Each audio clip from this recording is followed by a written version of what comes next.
जय मसीह की। परमेश्वर के नाम की महिमा होने पाए। आज के वचन के श्रृंखला में हम फिर से लौट कर आते हैं।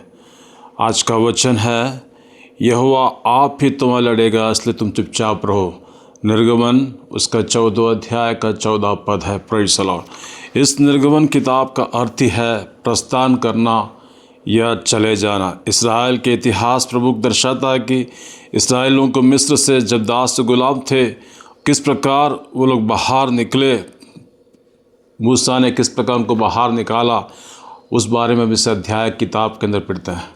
इस लाल समुद्र को पार करने के बारे में यहाँ पर इस 14वें अध्याय के अंदर देखते हैं। आज का वचन हमारे लिए है कि यहोवा आप ही तुम्हारे लिए लड़ेगा।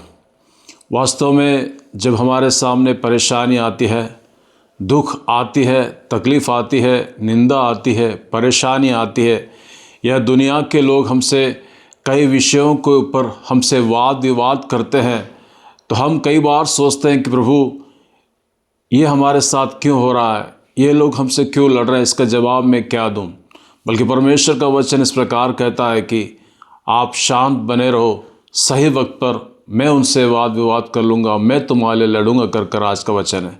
मेरे और आपके जीवन के अंदर भी कई प्रकार की परेशानियों से मैं और आप उलझते हैं। बल्कि पवित्र शास्त्र बाइबल हमको सिखाता है, जब मूसा को परमेश्वर ने उस लाल समुद्र को पार करने के लिए आज्ञा दिया और इस्राएली बच्चों को बाहर निकालना था, इस्राएली बच्चों को जब बाहर निकाला तब पीछे से फिरौन की सेना, तब वो कुड़कुड़ाने लगे कि हे मूसा, इससे बड़े हमारा वो गुलामी अच्छा था, हम वहाँ पर अच्छे थे, हमको रोज़ का मन्ना मिलता था, तू हमको क्यों इस लाल समुद्र में मारने के लिए लेकर आया। तब मूसा शांत रहा। मूसा ने परमेश्वर की ओर देखा और वो जानता था कि मूसा कि परमेश्वर इसके लिए न्याय करेगा। परमेश्वर ने मूसा से कहा, उठा अपनी लकड़ी और उस पानी पर मार, तो 2 भाग हो गया। तब भी ये हमको इस वचन से हमको यही सिखाता है कि आपके जीवन की तमाम परेशानियों के सामने, मुसीबत के हालातों के सामने मुझे और आपको परमेश्वर से प्रार्थना करना है। मूसा ने उसका जवाब नहीं दिया। मूसा ने परमेश्वर की ओर देखा और मूसा ने परमेश्वर की ओर से उसका न्याय किया और उनको 2 भाग कर बाहर निकाला। तो उसी प्रकार आज मेरे और आपके जीवन के अंदर दुखों में, मुसीबत हालातों के अंदर भी मुझे और आपको कुड़कुड़ाने की ज़रूरत नहीं है। मुझे और आपको प्रार्थना करना है, विश्वास करना है कि परमेश्वर ने मुझे बुलाया है, परमेश्वर ने अपने नाम के लिए मुझे खड़ा किया है, तो वास्तव मुझे अनुग्रह करेगा। मेरी हर हालातों में से, मेरी हर परेशानी में से, दुख में से, कर्ज में से, समस्या से मुझे और आपको बाहर निकालेगा।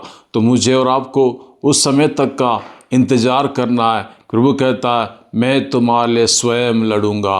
तो आज सुबह के समय इस पवित्र दिन के अंदर मैं आपसे कहता हूँ, आपकी कितनी बड़ी परेशानी क्यों ना हो, आपकी प्रश्नों की पट्टी कितनी भी बड़ी क्यों ना हो, बल्कि आप हिम्मत न हारिए।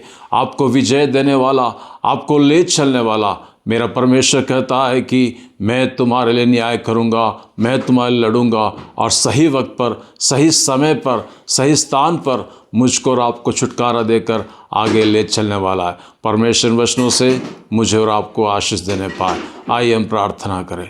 स्वर्गीय पिता परमेश्वर, हम धन्यवाद करते हैं प्रभु जी आज के सुबह के लिए हम तेरे चरणों पर आते हैं। आज का वचन है कि मैं तुम्हारे लिए लड़ूंगा, मैं तुम्हारे साथ रहूँगा कर हालेलुया। हमको शांत देना प्रभु, हमारी हर एक अवस्था के अंदर, हर एक परेशानी के बद में प्रभु हमारा मुख तेरी ओर देखने पाए, हम तुझसे बात करने पाए, आपका अनुग्रह हमारे साथ होने पाए, आपकी करुणा हमारे साथ होने पाए। सुनने वाले हर एक श्रोताओं को प्रभु आप आशीष दीजिए, बोले बात कीजिए। अगले श्रृंखला मिलने तक हमको तले छुपाना, यीशु के नाम से मांगते हैं, आमीन आमीन।